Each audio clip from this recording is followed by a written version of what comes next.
Alright, today we're going to be talking about music industry and cyberculture. This is Adam. And this is Clint. And we're going to start off talking about file sharing on the internet.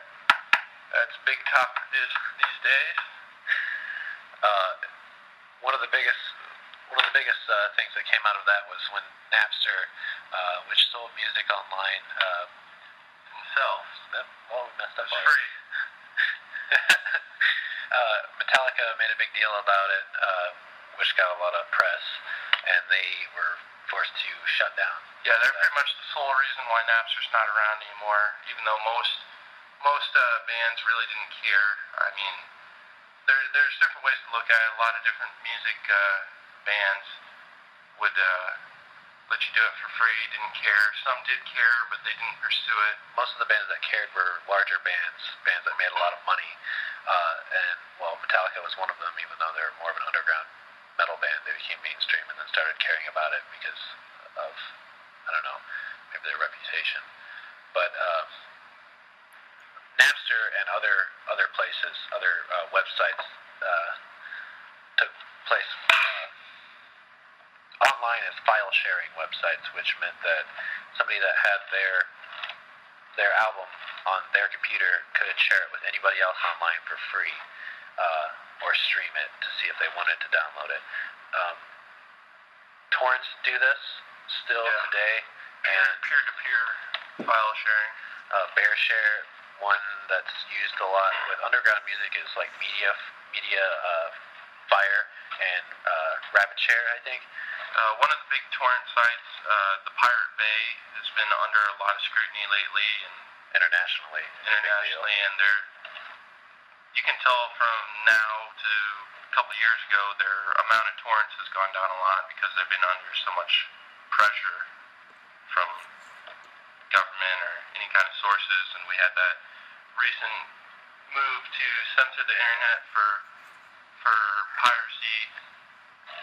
And actually, one of the things I think is really interesting, if you look at the old jam bands like the Grateful Dead or a lot of the people from that scene, they actually encouraged people sharing their music. They didn't want to make money from it. They would, at their concerts, you could take recorders and bootleg everything. Then they actually wanted you to share it with everybody else because it was all about the music.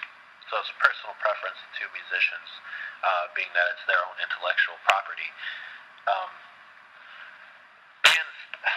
Bands earlier in like the 70s, 80s, and 90s, especially the underground scene, the punk rock scene, the hardcore punk scene, and the black metal scene all participated in like tape-to-tape trading. They'd, for instance, the kids in Norway and Sweden, if they were into a certain black metal band that was not big at all, they had no means to record it, so they'd just record it on a tape recorder, and then they'd have a demo out, and those demos would be shared at shows that came along with like fanzines and stuff like that, but also they'd send them through the mail to kids in the United States. Kids into black metal or hardcore punk, there were European bands they were into, they could find like a pen pal and send it across, the ocean to share music that was not recorded online. Definitely one of the interesting things is that, we talk about CD burning. Well, back in the day you had cassette burning where you had a double deck on your player, and you could just play one, record straight onto the other. I mean, that was the original music burning, which enabled you to create duplicates that you could share with other people.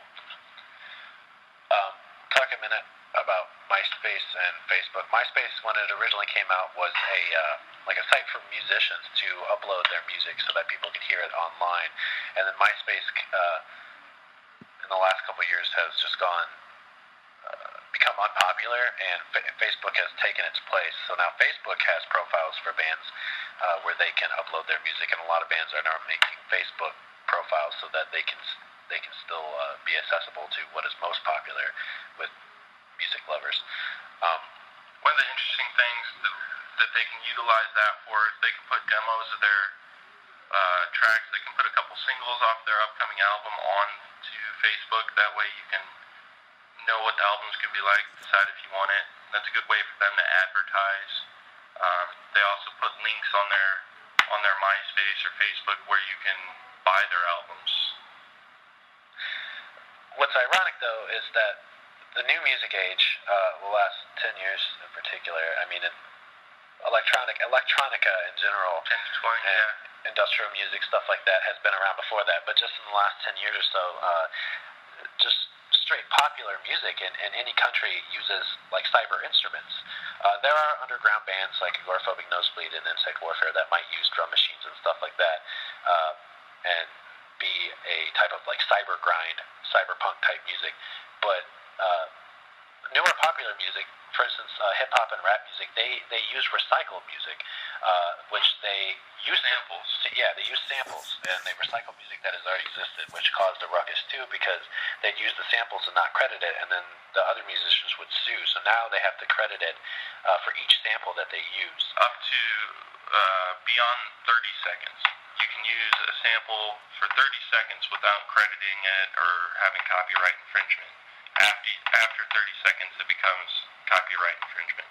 But even aside from that fact, most things you hear in popular music today aren't actual instruments being played. In some cases, they might be paid musicians for the face of the band. I think maybe like Lady Gaga or something like that would have paid musicians to play their music. But a lot of the music is created online. Actually, this goes all the way back to the late 70s and 80s.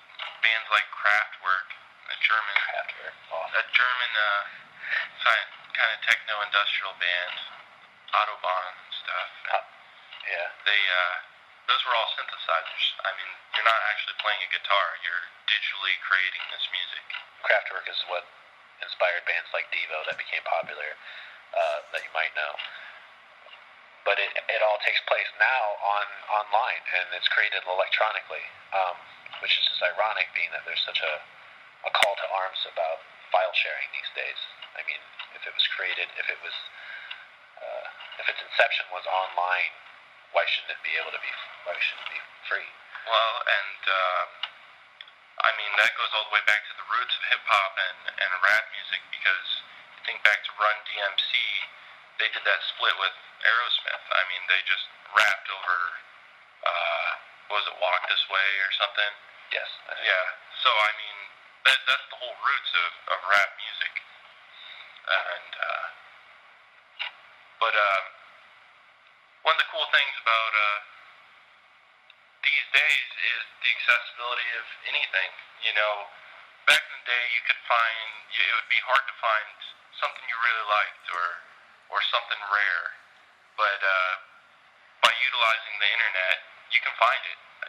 By other people sharing it, by illegal means or legal means. It's extremely easy to find it with torrents. Anything that you really want to find, even if it's like a bootleg of something that somebody recorded of a musician playing a show in Kingston, Jamaica, you can find that on a torrent and download it and have it for free.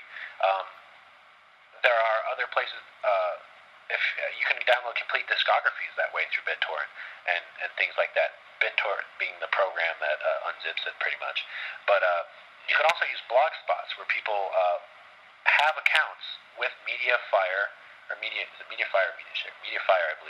or RapidShare, BearShare, places like that. They have accounts with those places, and then they have a blog spot that they get into their account and give you the downloadable link to where you can download that file for free. That file is then zipped, and you have to have another program such as WinZip that unzips it, and then you can have it as a file on your computer where you can put it onto your iTunes and have it for free instead of having to pay for it through iTunes or something like that.